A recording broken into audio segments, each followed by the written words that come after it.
Spencer, come on up. Good evening, Council.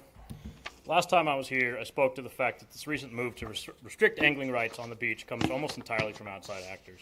But when I saw Councilor Schwann's White Pages facts and findings, I knew for sure. Every image and statement is verbatim the words of the same outside actors. The White Pages paper presented by Schwann for the City Council fails to present a single, factual, evidence-based claim of real public safety risk and instead regurgitates the same outlandish claims we've heard time and time again that shark fishing leads to shark bites and entanglement, neither of which has happened in the last decade here in Marco Island.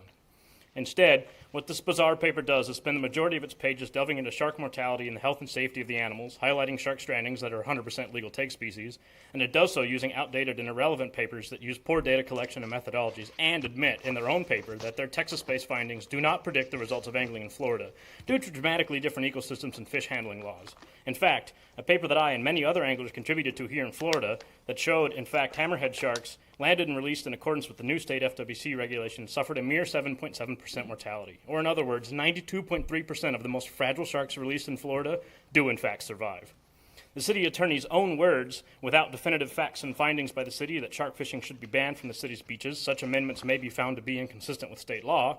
Additionally, the city attorney also cites the use of dry sand ordinance as a parallel to this issue. And while the city can, of course, regulate dry sand within its borders, it cannot regulate the public trust lands beneath the waves. And when other municipalities have asked the same question of the state, it has always answered back the same way: no.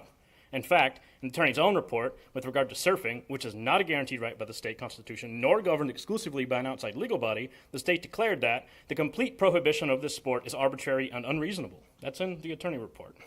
The facts of the matter here are as follows. Currently, shark fishing is regulated extensively by the state, and only the state can regulate fishing in state-held public trust waters, even these adjacent to Marco Island. This is an FWC problem, and it will remain that way until Council decides, if it does, under ill advice, to change that, at which point a new, more expensive problem will be created in the form of legal challenges to an unconstitutional ordinance enacted knowing full well it has no legs to stand on. We ask that Marco Island not create a problem for itself where one simply does not exist. Thank you.